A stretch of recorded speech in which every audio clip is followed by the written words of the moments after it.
Shabbat Shalom. Estamos de volta agora para completar o nosso estudo e entender melhor como fazer para fazer o tikkun de nossos pecados e melhorar nossa techuvá nesse período tão importante que estamos vivendo. Quando Adam erra, come do fruto, o pior que ele faz não é os 3 pecados que se seguiram, que eu já expliquei no vídeo anterior, mas o pior que Adam faz é não fazer a techuvá de seu pecado. Porque quando o Eterno procura Adam no Éden, e ele diz que está escondido porque está envergonhado, porque está nu, não é suficiente a pessoa, depois que peca, apenas ficar ressentido com remorso. Nós devemos ter uma ação proativa, de um retorno, de uma mudança, de uma ação ao contrário do pecado que nós praticamos. Contudo, Adam, quando ele é perguntado pelo Eterno o que foi que aconteceu, porque o Eterno queria de Adam essa techuvá, para que tudo se resolvesse ali mesmo, Adam acusa Havá, dizendo que por conta dela ele havia comido do fruto e cometido o pecado. E assim Havá também faz a mesma coisa, acusa a serpente.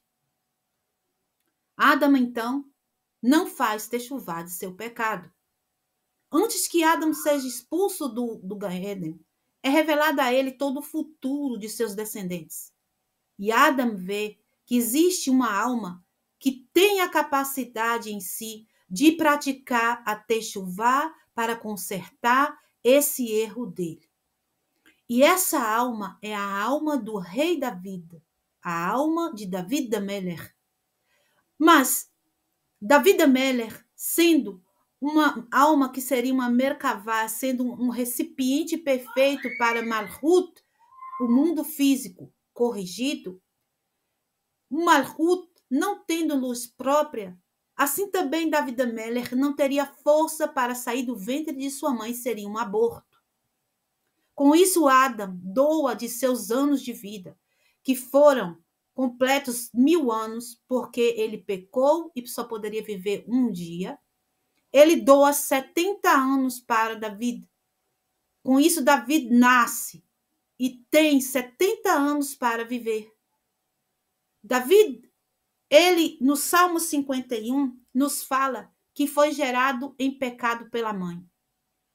Vou explicar o que foi que aconteceu. David é filho de Ishai. Ishai era um homem justo diante do Eterno, que andava corretamente na Torá. Ishai, ele era neto de Ruth, a Moabita. Ishai, por conta disso, ficou muito aflito pelo fato de que está escrito na Torá que até a 10ª geração o Moabita não poderia entrar na congregação de Israel. E a esposa dele, sendo judia, ele ficou aflito.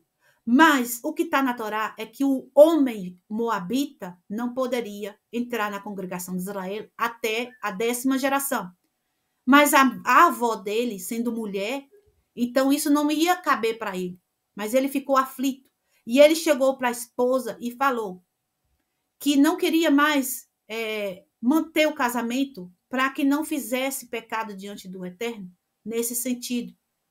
E ele, então, iria ter relações íntimas apenas com a serva, porque os casamentos, né, antigamente, tinha a possibilidade, os rabinos não tinham feito a lei que proibia a questão do casamento com mais mulheres, e Ishai tinha uma serva que se deitava com ele quando a mulher estava em estado de nidá. Contudo, no momento que ele convida a serva para se deitar com ela vai até sua senhora e fala que não vai fazer isso porque ela não quer dar força à situação que o marido queria, no sentido de se afastar de sua esposa. E tudo isso tem um porquê, porque essa mulher ela tinha parte da alma de Hagar, e Hagar deitou-se com Abraham a pedido de Sará, mas depois se voltou contra sua senhora. E para que consertasse isso, essa mulher fez o contrário, ela não quis se deitar com seu senhor. Tudo, meus irmãos, que acontece nas nossas vidas, nas vidas das pessoas que nós conhecemos, nas pessoas da palavra, que está na palavra de Deus, tudo é conserto de alma. As nossas almas, elas estão presas num Gilgul. Elas voltam para consertar. Então, o que aconteceu? A serva não quis se deitar e a senhora, para que a serva não fosse punida, foi se deitar no lugar dela em secreto com seu marido. E ela engravidou de Davi. E Shai ficou achando estranho aquilo, porque ele não tinha convidado a esposa, e sim a serva, e a esposa estava grávida. Ele ficou sem saber se a esposa tinha ou não traído ele, mas também não acusou ela. E ficou aquele clima dentro de casa. E ela ficou quieta para que a serva não fosse punida. E o que aconteceu? Davi nasceu e foi tido como um bastardo pelo pai, mas de uma maneira velada. E ele foi afastado da família de uma forma que ele foi servir ao pai como os trabalhadores e não tratado como um filho. Davi ficava mais era no mato, ficava com as ovelhas do pai, cuidando do rebanho, quase não vinha para casa. E a mãe, então, calada, para não fazer com que a serva fosse punida. E o pai, também para não acusar a mãe de maneira que fosse feri-la, ficou quieto. Ninguém se movimentou. E Davi ficou sofrendo. Davi passou a vida sendo chacota de todos. Os irmãos dele maldiziam ele. As pessoas da cidade de Betlehem, que é de onde eles moravam, quando acontecia qualquer coisa na cidade de mal, falavam que tinha sido Davi. Iam até Davi e batiam em Davi e xingavam Davi. Vocês podem ver que nos Telim ele fala muito que ele era muito maltratado. E isso é porque ele passou por tudo isso. Só que a postura de Davi era de humildade. Davi nasceu para fazer a techuvá de Adam. E ele não acusava ninguém. Adam acusou Ravá acusou a serpente, mas Davi não levantava contra ninguém. Davi tinha um relacionamento com o Eterno. Davi cantava para o Eterno. Davi escrevia os Telim enquanto trabalhava, cuidava das ovelhas do pai. O pai o rejeitava e mesmo assim ele cuidava das ovelhas do pai. Ele lutou contra leões, lutou contra ursos para salvar a vida das ovelhas do pai. Então, chegou um dia, Davi estava com 28 anos de idade e o Eterno ordenou Shemuel ir ungir o rei de Israel na casa de Ishai. Quando ele chegou na casa de Ishai, Ishai apresentou 7 filhos mais velhos e não foi nenhum deles escolhidos pelo Eterno. E Shemuel perguntou para Ishai, não existe mais nenhum, porque o Eterno disse para me vir aqui na tua casa e nenhum desses filhos teus foi escolhido pelo Eterno. E aí o pai se lembrou de Davi e mandou chamar ele no campo. E chamaram Davi, e quando Davi entrou na sala, o chifre de carneiro, cheio de óleo de unção, saiu da roupa de Shemuel, flutuando na sala, e se derramou sobre a cabeça de Davi. Davi foi ungido pelo Eterno, porque Davi é a raiz de Mashiach, é o pai de Yeshua. Por isso, Yeshua também traz para nós essa energia de Techuvá. Yeshua, filho de David, o Baal Techuvá. O que significa Baal Techuvá? Significa dono da Techuvá. David era o Baal Techuvá. E David então foi ungido rei, e por 2 anos ele foi perseguido por Shaul. Ele passou um embate com Goliat. Goliat, nada mais, nada menos, era o filho de Orfá. Orfá, aquela que era irmã da Ruth, que era a bisavó de David. A Orfá, naquele dia que Ruth deixou Moab, ela, amargurada, porque a sogra disse para ela voltar e ela ficou ofendida, ela voltou para seu povo e quando chegou lá naquela noite, ela procurou 100 homens e teve relações com eles. 100 homens dessa relação ilícita que ela praticou, nasceu o gigante Goliat. E esse homem amaldiçoado enfrentou Davi Ameler, mas Davi, ungido do Eterno, o venceu. Baruch Hashem, pela força do Eterno. E Davi, por 2 anos, foi perseguido por Shaul. Teve risco de vida, de todas as formas. Foi maltratado por Shaul, enganado e traído, mas ele não levantou nenhum dedo contra Shaul, porque ele sabia que Shaul ainda era rei de Israel, mesmo que ele já tinha sido ungido pelo Eterno. Davi esperou o momento correto de sentar-se no trono. Davi não quis o que era do outro. Davi não acusou ninguém, porque Davi estava fazendo um trabalho de conserto, o conserto de Adam. Baruch Hashem. Então, Davi Ameller conseguiu finalmente ser entronizado como rei de Israel. E teve o teste final, que foi com a Batseba. Todos nós, meus irmãos, quando vimos para esse mundo, vimos unidos a parte masculina e a parte feminina. A alma do homem, da parte masculina, vai para uma família, a alma da parte feminina vai para outra família. Não importa, não precisa ser no mesmo tempo, pode ser 10 anos depois, 2 anos, não importa, mas nós somos puxados juntos para essa realidade.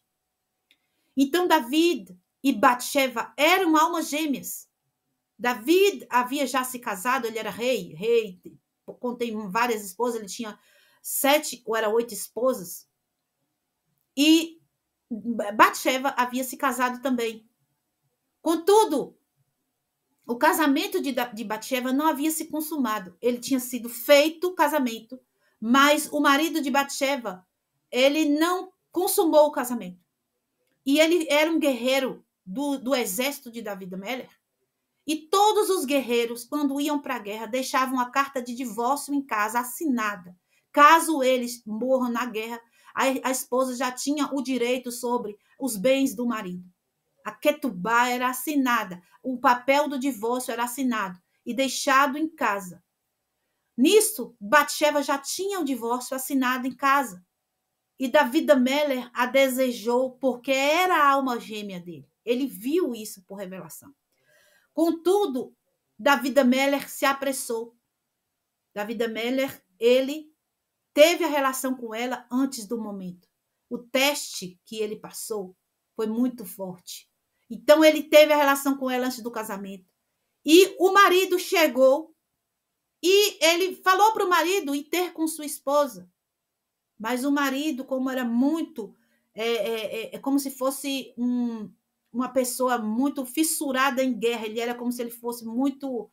ele tinha esse defeito de querer muito essa coisa de ficar apenas focado no trabalho, viciado, né?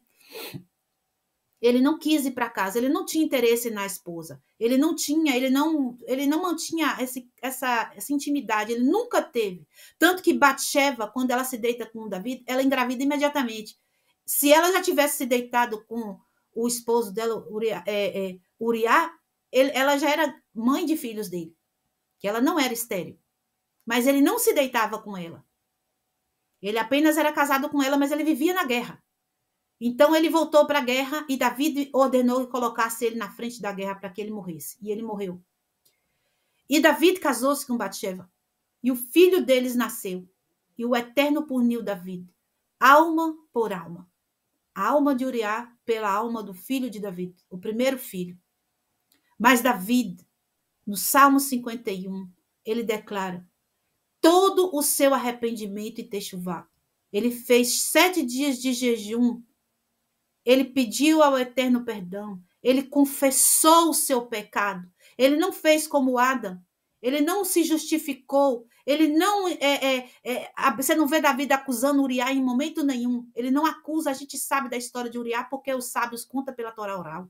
Mas ele não fala que Uriá não tinha relação íntima com Batseba. Ele não fala que Batseba era rejeitada pelo marido. Ele não fala mal de Uriá. Ele não fala que Uriá era viciado em guerra. Ele não fala que Uriá já tinha assinado divórcio. Ele não se justifica. Se você não vê Davi se justificando, se eu não contasse para vocês pela Torá oral o que aconteceu, vocês nunca iriam saber. Porque Davi não fala. Porque Davi, ele faz o contrário que Adam fez. Davi não acusa ninguém. Davi não se justifica. Davi diz, eu pequei, lava-me com ensopo, purifica minha alma. Eu preciso do Senhor. Davi se coloca como a necessidade de respirar pelo Eterno. Davi pede o socorro do Eterno. Davi fala que se o Eterno não estiver com ele, ele morre. Davi fala que precisa de que seja restaurada a alegria da salvação. Ou seja, Davi tinha Deus como tudo, e não Batseba, e não filho, e não ninguém. Davi se importava com o eterno. Davi era um Baal Techuvá. E esse homem foi o pai de Yeshua. Yeshua, que veio também com essa energia, a energia da Techuvá, do arrependimento verdadeiro, de voltar atrás. Contudo, Yeshua, nós sabemos que não pecou, mas Yeshua teve uma oportunidade de nos mostrar que ele também era Baal Techuvá. A oportunidade que Yeshua teve foi quando ele estava andando com seus discípulos, e os discípulos pegou da seara e comeu num dia de Shabat com a mão, que não é proibido fazer isso. Só que os acusadores queriam, né, tirar ele de tempo e falar: olha só os discípulos dele quebrando o Shabat, os talmidim dele. E ele disse: não há problema. Yeshua explicou: Davi não entrou, né, no dia de Shabat, entrou no Mishkan e comeu dos pães de preparação na guerra? Ou seja, num momento de necessidade, de fome, alguém não pode coletar comida para comer se for Shabat? Yeshua abriu a boca e falou: eu sou o Baal Shabbat. O que significa dono do Shabbat? Baal HaShabbat. Significa que ele estava ali mostrando para nós que nós não podemos quebrar o Shabbat, e se quebramos, podemos fazer um retorno e uma techuvá. Muitas vezes as pessoas utilizam-se dessa frase para dizer Yeshua com outro nome. Yeshua é o Senhor do Shabat e eu não preciso guardar o Shabat. Não tem lógica nenhuma de eu seguir o Senhor do Shabat e não guardar o Shabat. Se o meu mestre é o dono do Shabat, então é justamente no Shabat que eu vou fazer o máximo para honrar o meu mestre. Baruch Hashem. Nós todos fomos criados, todos para cumprir os mandamentos e a vontade do Eterno. E todos os personagens que estão na Torá, que estão no Tanar, nos escritos, nos livros dos profetas, nos Deviim, e na Brit Hadashah, todos nos ensinam como praticar a Techuvá. Então, nós hoje estamos aprendendo que o filho de Davi, quando você ouvir falar Yeshua, filho de Davi, é para que você saiba que Yeshua é aquele que nos incentiva a fazer techuvá, assim como o seu pai, Davi, fez techuvá e consertou o erro de Adão no Gan Eden. Que nesse período que nós temos até Rosh Hashanah, comece a praticar a sua techuvá. Não esqueça que está vindo um julgamento muito severo, mas se você começar pelo menos a ter o desejo de praticar a vontade do Eterno, será contado como um ponto positivo nessa sua jornada de restauração da sua alma. Após o Rosh Hashanah, nós teremos o dia do perdão e nós utilizaremos do sangue de Mashiach puro para cobrir os pecados que nós fizemos techuvá. Pecado sem arrependimento não é coberto. Pecado que não foi feito a techuvá não vai ser coberto pelo sangue de Yeshua. Vai ser punido, porque está escrito na Torá que a alma que pecar, essa morrerá. O pecado gera a morte. Adonai, ele disse a Adão no Éden o seguinte: no dia que você comer desse fruto, você vai morrer. E foi o que aconteceu. O pecado, meus irmãos, qualquer um, mentir, roubar, qualquer pecado, gera morte, mata o pecador.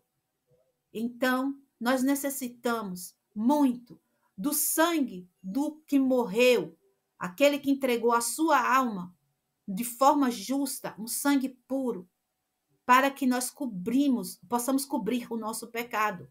O pecado que foi confessado, que foi mudado para ações positivas, conforme a vontade do Eterno. Então, é muito importante sabermos que não é apenas crer que Yeshua veio, não é apenas crer que ele morreu, não é apenas crer que ele ressuscitou, mas sim praticar as ações de Yeshua para poder ter direito de utilizar de seu sangue nesta época tão auspiciosa de Yom Kippur e Rosh Hashanah. Que o Eterno abençoe a todos. Shalom, shalom e Lehi Traut.